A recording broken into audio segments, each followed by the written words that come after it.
முதல் வாசகம் ஏசாயா நூலிலிருந்து வாசகம். அதிகாரம் 1. இறைவசனங்கள் 10 மற்றும் 16 20 முடிய. எருசலேமே, உன்னை ஆளுகிறவர்களும் உன் மக்களும் சோதோம் கொமோராவைப் போன்றவர்களாயிருக்கின்றனர். நம் ஆண்டவரின் அறிவுரையைக் கேளுங்கள், அவர்தம் கட்டளைகளுக்குச் செவிசாயுங்கள். உங்களைக் கழுவித் தூய்மைப்படுத்துங்கள்.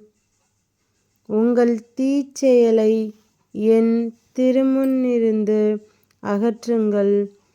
தீமை செய்தலை விட்டொழியுங்கள். நன்மை செய்யக் கற்றுக்கொள்ளுங்கள். நீதியை நாடித் தேடுங்கள்.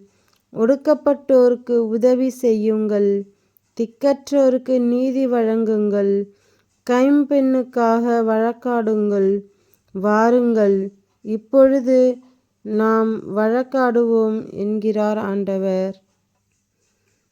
உங்கள் பாவங்கள் கடுஞ்சிவப்பாய் இருக்கின்றன, எனினும் உறைந்த பனிபோல அவை வெண்மையாகும். இரத்த நிறமாய் அவை சிவந்திருக்கின்றன, எனினும் பஞ்சைப்போல் அவை வெண்மையாகும். மனம் வந்து நீங்கள் எனக்கு இணங்கி நடந்தால் நாட்டின் நற்கனிகளை உண்பீர்கள். மாறாக இணங்க மறுத்து எனக்கெதிராகக் கிளர்ந்தெழுந்தால் திண்ணமாய் வாளுக்கு இரையாவீர்கள்.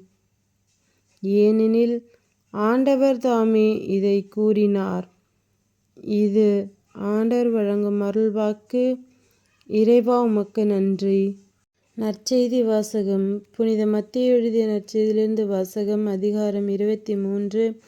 இறைவசனங்கள் 1 12 முடிய. பின்பு இயேசு மக்கள் கூட்டத்தையும் தம் சீடரையும் பார்த்துக் கூறியது: மறைநூல் அறிஞரும் பரிசேயரும் மோசேயின் அதிகாரத்தைக் கொண்டிருக்கின்றனர்.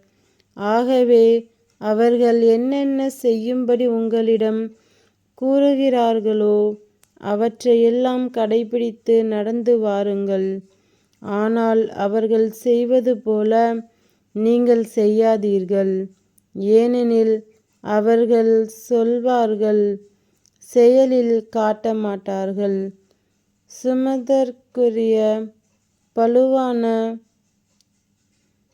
சுமைகளைக் கட்டி மக்களின் தோளில் அவர்கள் வைக்கிறார்கள்.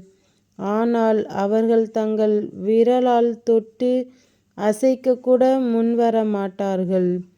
தாங்கள் செய்வதெல்லாம் மக்கள் பார்க்க வேண்டும் என்றே அவர்கள் செய்கின்றார்கள்.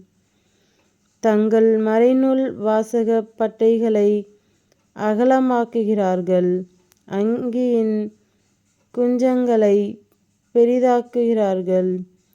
விருந்துகளில் முதன்மையான இடங்களையும் தொழுகை கூடங்களில் முதன்மையான இருக்கைகளையும் விரும்புகின்றார்கள். சந்தை வெளிகளில் மக்கள் தங்களுக்கு வணக்கம் செலுத்துவதையும் ரபி என அழைப்பதையும் விரும்புகிறார்கள்.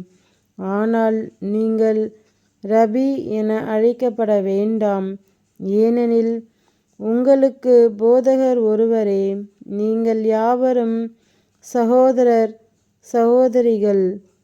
இம்மண்ணுலகில் உள்ள எவரையும் தந்தை என நீங்கள் அழைக்க வேண்டாம், ஏனெனில் உங்கள் தந்தை ஒருவரே, அவர் விண்ணகத்தில் இருக்கிறார். நீங்கள் ஆசிரியர் எனவும் அழைக்கப்பட வேண்டாம், ஏனெனில் கிறிஸ்து ஒருவரே உங்கள் ஆசிரியர். உங்களுள் பெரியவர் உங்களுக்குத் தொண்டராக இருக்க வேண்டும். தம்மைத்தாமே உயர்த்துகிறவர் எவரும் தாழ்த்தப் பெறுவர். தம்மைத்தாமே தாழ்த்துகிறவர் எவரும் உயர்த்தப் பெறுவர். இது கிறிஸ்துவின் நற்செய்தி. கிறிஸ்துவே, உமக்கு புகழ்.